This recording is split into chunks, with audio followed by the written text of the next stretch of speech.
নমস্কার। আজ আমরা এই পর্বে ভারতের ভূগোলের ওপর ২০টা প্রশ্ন নিয়ে আলোচনা করব। প্রশ্ন এবং তার উত্তর নিয়ে আলোচনা হবে। এই প্রশ্নগুলো খুবই গুরুত্বপূর্ণ প্রশ্ন। এগুলো কখনো না কখনো কোনো না কোনো পরীক্ষায় বিগত বছরে এসেছে। তো আলোচনা শুরুর আগে আমি কয়েকটা কথা বলে নিতে চাই।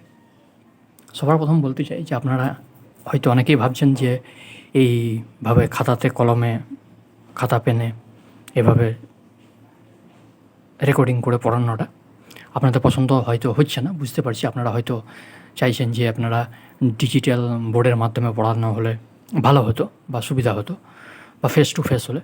কিন্তু এখানে আমার একটা বক্তব্য আছে, সেটা আমি আপনাদের কাছে পরিষ্কার করে জানাতে চাই।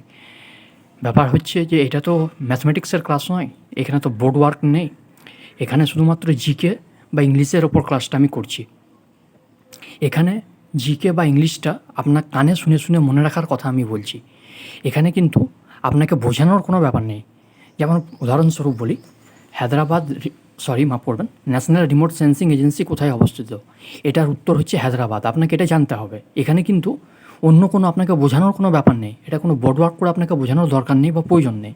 এটা ম্যাথমেটিক্স বা রিজনিং নয়, ঠিক আছে, যে আমাকে বোর্ড ওয়ার্ক করে এটা বোঝাতে হবে। এটা জাস্ট একটা ইনফরমেটিভ একটা আলোচনা। এখানে আপনাকে একটা ইনফরমেশান দেওয়া যে একটা প্রশ্নের যে এটা কোথায় অবস্থিত, এটা এখানে অবস্থিত, ব্যাস এইটুকু। তাহলে এটা যদি কানে শোনেন তাতেই আপনাদের কাজ হবে এবং মনে থাকবে। এটা জিকে মুখস্থ করে শেষ করা যাবে না, কারণ জিকের কোনো শেষ নেই। নিত্য নতুন বই বেরোচ্ছে, প্রতি বইয়ে নতুন নতুন জিকে। আপনি কত জিকে মুখস্থ করবেন? অত জিকে মুখস্থ করা সম্ভব নয়। সুতরাং আপনাকে কানে শুনে মনে রাখতে হবে। সেই জন্য যেহেতু এটা কানে শোনার ব্যাপার, তাই আমি এভাবে খাতা পেন নিয়ে রেকর্ডিং করে, মোবাইলে রেকর্ডিং করে আমি ক্লাসটা করছি। হলো। তাছাড়াও আরেকটা কথা বলি, যে এছাড়াও আপনাদেরকে আমি বলি যে এতে আপনাদের যেভাবে আমি পড়াচ্ছি, এতে কিন্তু আপনাদের অসুবিধা হওয়ার কথা নয়। হয়তো আমার লেখা বুঝতে পারছেন না বা লেখাটা পরিষ্কার আসছে না স্ক্রিনে।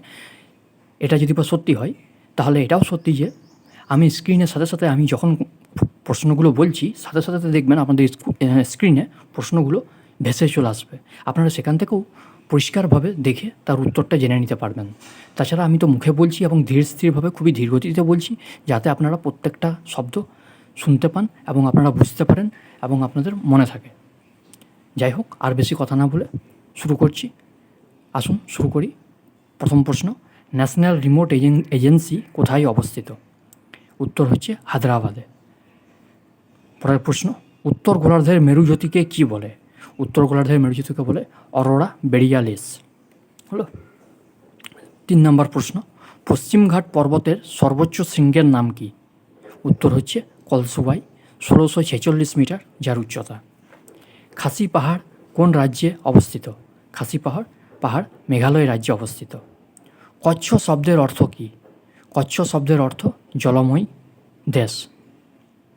আচ্ছা, জম্মু কোন নদীর তীরে অবস্থিত? জম্মু তাওয়াই নদীর তীরে অবস্থিত। এগুলো সবই ইনফরমেটিভ। এখানে কিছু বোঝানোর কিছু নেই। একটা প্রশ্ন বলছি, তার উত্তরটা বলে দেওয়া হচ্ছে, ব্যাস এইটুকু কাজ। এটা আপনারা কানে শুনুন এবং মনে রাখার চেষ্টা করুন। ভারতের ম্যানচেস্টার কাকে বলা হয়? ভারতের ম্যানচেস্টার বলা হয় আহমেদাবাদকে। ভারতের বৃহত্তম সার কারখানা কোথায় আছে? সিন্ধ্রিতে ভারতের বৃহত্তম সার কারখানা আছে। আরব সাগরের রানী কাকে বলা হয়? কোচিনকে আরব সাগরের রানী বলা হয়। ১০ নম্বর প্রশ্ন, তালচের তাপবিদ্যুৎ কেন্দ্রটি কোথায় অবস্থিত? ওড়িশায়। সিয়াচেন হিমবাহ কোথায় অবস্থিত? নাব্রা উপত্যকায়, যেটা কারাকোরামে আছে। সোলার সিস্টেমের আবিষ্কারক কে? কোপারনিকাস। আপনারা সবাই জানেন, এটা মাধ্যমিক থেকে পড়ে আসছেন। পূর্বঘাট পর্বতের অপর নাম কি?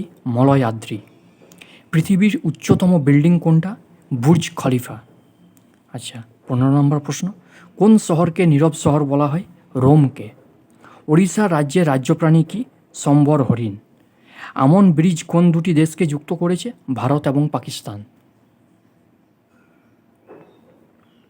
আচ্ছা, আল্পস পর্বতের সর্বোচ্চ শৃঙ্গের নাম কি? আল্পস পর্বতের সর্বোচ্চ শৃঙ্গের নাম হচ্ছে মাউন্ট ব্ল্যাঙ্ক। চ্যালেঞ্জার খাত কোথায় অবস্থিত? চ্যালেঞ্জার খাত প্রশান্ত মহাসাগরে অবস্থিত। বেরিং স্রোত কোন মহাসাগরে দেখা যায়? বেরিং স্রোত প্রশান্ত মহাসাগরে দেখা যায়। তো যাই হোক, আজকে এই ২০টা প্রশ্ন নিয়ে আলোচনা করলাম।